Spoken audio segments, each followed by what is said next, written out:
Hey guys, question for you. Do you believe that your home that you live in is an asset?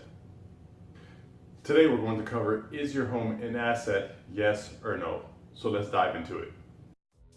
Planet Green Zen, inspiring the everyday person to break free from the mundane and take action. But before we actually get into that, if you guys have never been to this channel, what I'd love to do is just inspire the world mentally, physically, spiritually, financially, and socially, because I believe that if we all on this entire planet had a holistic balance of each one of those areas, we would abolish hunger, famine, slavery, war, have world peace, and live in health and wealth together as one human unit.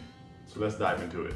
Alrighty guys, so this has been a debate for a while now. Some people say yes, your home is an asset, and others say no, it's not, like Robert Kiyosaki. So again, I just want to leave you guys with a few different points to think about. I'm going to try and do some comparisons just to say, hey, leave it up to you to decide. But at the end of the day, what do you really think? Is your home an asset or is it not an asset? Okay guys, so a lot of people, when it comes to that argument, they say, well, if something takes money out of your pocket, it's not an asset. If something puts money into your pocket, it is an asset. So that's where the argument kind of started, because typically when you buy a home, you actually are paying money for that for 30 years every month for 30 years, over an amortized schedule. But it is not putting money into your pocket. So that's argument number one. It takes money out of your pocket versus putting money into your pocket. So what do you guys think about that? Alrighty guys, so the second part is there's the other side says, well, you're building equity over the years. The more you pay down that mortgage, the more equity you're actually building into your home. So with that, when it comes to the equity in your home, some people actually use that to buy things and purchase things. And again, if you buy something that produces cash flow to you, then hey, is your house an asset? Possibly. But if you buy something that's a liability to where you have to make monthly payments on, then that's where it becomes not an asset, it's a liability. So what do you think about using equity to purchase assets that produce cash flow, or to buy things like boats or a $1,000 watch or a Tesla that's actually taking money out of your pocket? Alrighty guys, so one of my favorite arguments is what's called house hacking. Now, quick side note, if you don't know what house hacking is, I highly recommend you subscribe to biggerpockets.com and go to their YouTube channel, because Brandon Turner, the host of Bigger Pockets, he actually coined the phrase house hacking. Pretty much what house hacking is, pretty simple. It didn't happen before he even coined the phrase, but he just kind of put a term to it to now people understand it, is where you actually have a house, but then you rent it out and have the renters actually pay you rent to where they're covering your expenses, mostly your mortgage. So then at that point, is your house an asset? It could be, yeah, if you actually are getting cash for it, they actually cover your bills, and then you may have money left over or can use your money for something else. So what about that? What do you guys think about using your house as a house hack to where you have renting rooms? Maybe you have, let's say, a 3-bedroom house, you rent 2 of your rooms, and with 2 of the rooms you're renting, that can actually cover your mortgage, and then you don't actually have a mortgage payment technically. Or if you buy maybe a duplex, triplex, or fourplex, you live in one unit and you rent out the other 3, so that you can have, if it's a duplex, one half of the house rented out. If it's a triplex, 2/3 of it, or if it's a fourplex, 3/4 of it is being rented out, and that's typically covering all of your bills plus some.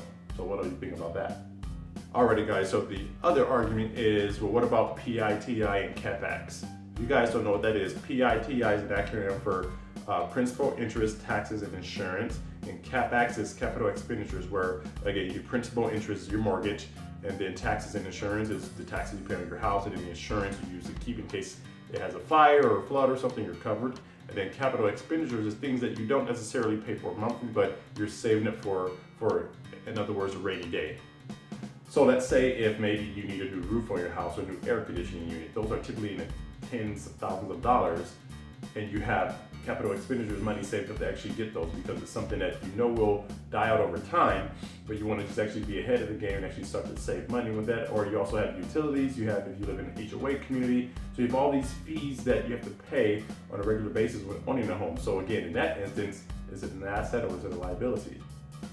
Alrighty guys, so the next one I want to cover is appreciation.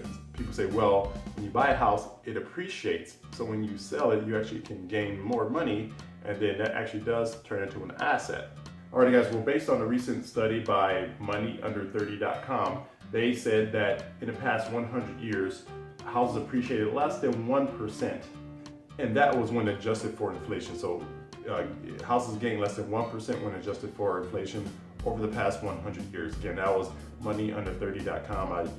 You guys want to check them out, you can go see the analysis for yourself. So in that instance, is your house an asset or is it a liability? Now in this video, I kind of just want to do a quick comparative analysis of yeses and nos and why it is an asset or why it is not an asset.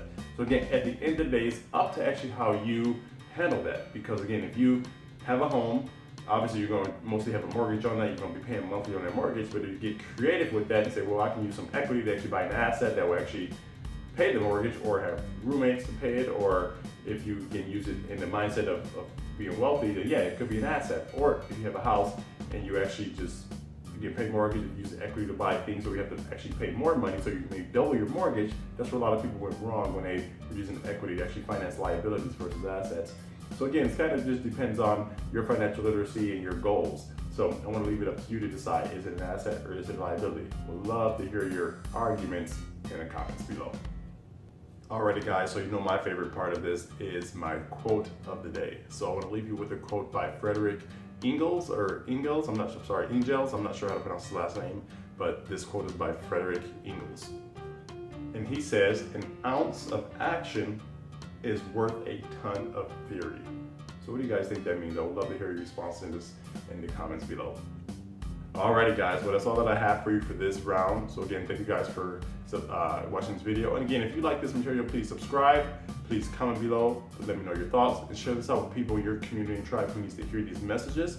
And also hit that bell notification so you know when new videos are on its way. And this is Greg with Green Zen signing off. You guys have a great day.